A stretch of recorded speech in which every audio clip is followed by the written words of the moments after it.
Tantara roa manaitra tsy hay atonony amin'ny tantaram-piainana kristianina. Tantaran'ilay vehivavy nanositra menaka ny lohan'i Jesosy ankilany sy ny tantaran'ny Jodasy andaniny. Izay no anairako anao, hanasako anao amin'ity fotoana manokana ity.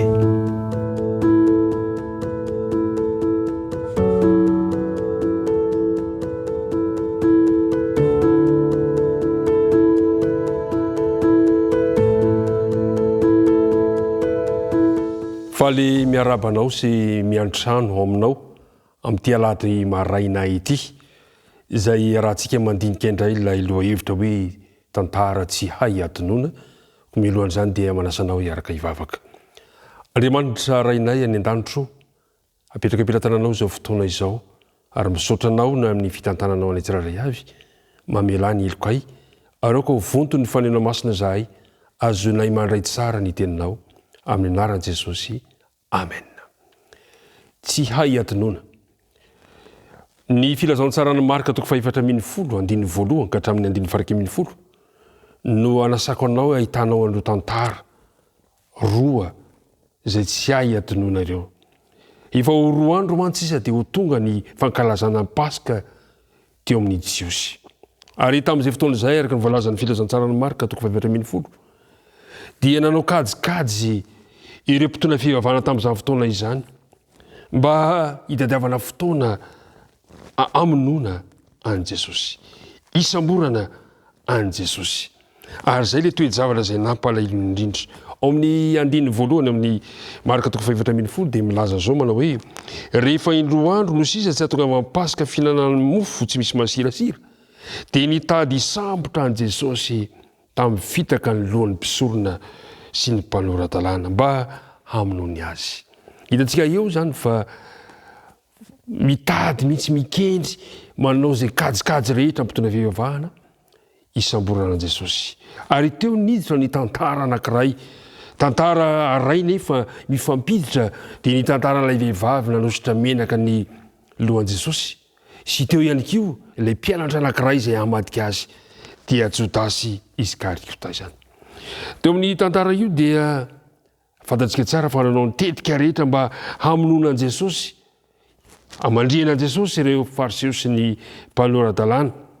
Tamin'indrindra nizahina zavatra niseho indro vehivavy anankiray, tsy nambara hoe iza no anaran'ity vehivavy ity, fa fanomezana matalanjona no nomeny an Jesosy. Ary hitantsika eto fa mifanipaka amin'ny an'ny Jodasy izany toe-javatra izany. Izao no voalaza eo amin'ny 7 amin'ny filazantsarana Marka 4:40. Ary no tany Betania, Jesosy tao an-tranon'i Simona boka ka nipetraka ny hinana. Dia avy ny vehivavy anankiray nitondra tavoara alabastara feno menaka manitra nisy narda sarobidy indrindra. Dia novakiny ny tavoara dia ka nahidiny tamin'ny lohan'i Jesosy sy ny menaka.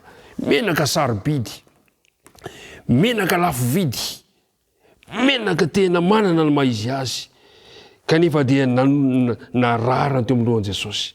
Vokatra ilay toe-javatra, fampijery ny rehetrarehetra ary naneho ny fihetseham-pony, tezitra ny sasany.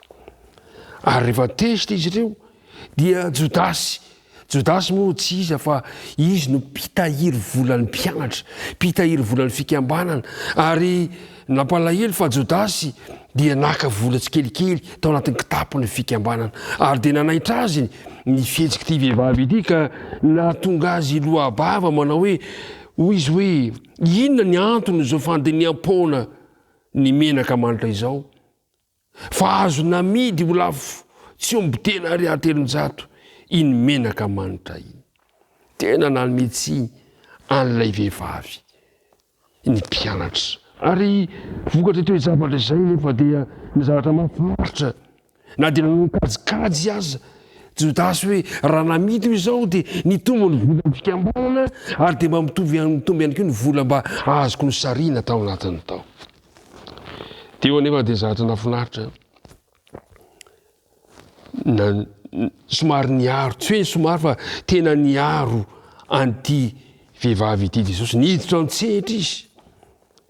ny antony moa tsy fantatra hoe ina ny antony natonga ilay vehivavy anao zao ny fihetsika izany fa dia rehetra tohina ary somary sorena azy fa teo indrindra no niditra Jesosy ary nilaza fa ho tafiditra ao anatin'ny fitoriana filazantsara amin'izao tontolo izao hifihetsika tsara izay nataon'ny vehivavy io tantara tsy azo atonoana raha mbola mandeha koa ny fitoriana filazantsara ary izay nilazain'i Jesosy manao hoe ary lazaiko aminareo marina tokoa na aiza amin'izao tontolo izao no hitoriana ny filazantsara dia ho lazaina koa izao nataon'ny vehivavy izao mba fahatsiarovana azy.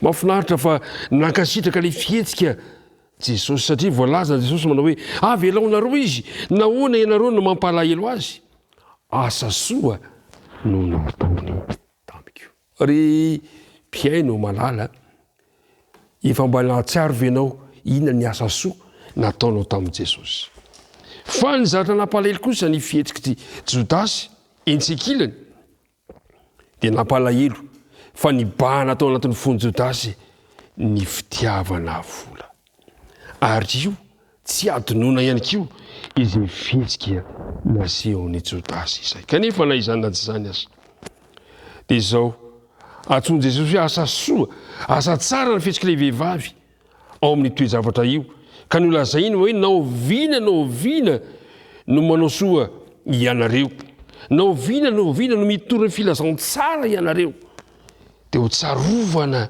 ny soa nataon'ny vehivavy. Teto anefa dia ireo mpitondra fivavahana dia nitady izay fotoana mety mba hamadihana an' Jesosy. Jodasy tao anatin'izany toe-javatra izany marina fa dravitr'olombelona ny entina namonina an' Jesosy fa manjary kosa ampany amin'ny tantaran'ny filazantsara izany raha ny tena marina dia izao mba hatanteraka ny sitrapon'Andriamanitra dia ny fanolorany ny zanany ho famonjena anao tsy ahatonoana izany toe-javatra izany ary dia mametraka fantaniana hoe ho anao io tantaran'ilay vehivavy sy ny tantaran'i Jesosy Jodasy manahoana ny fandraisanao azy amin'ity androany ity dia ty tondranao hitarika ny sainao ao hoe raha azonao atao dia manaova soa ho an'i Jesosy dia manasanao indray amin'ny tinidinika manaraka izay rahantsika manasany ankohonanao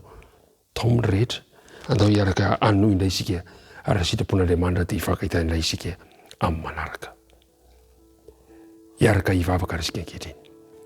Tompo Andriamanitra io tantara sarobidy tsy hiadinoana ny tantarana ilay vehivavy sy Jodasy tantara izay mifono lesona sarobidy ho anay izay mitona anay fa izahay koa dia tokony hanao soa mandrakariva indrindrandrindra manao soa eo amin'ny asanao ampanalaviro anay ny toetsainy Jodasy ampanalaviro anay ny fitiavam-bola fa hokamponay kosa ny fitiavana anao dia mitahi izao mpiaino izao mitahi any tsirairay avy amin'ny anaran'i Jesosy. Amen.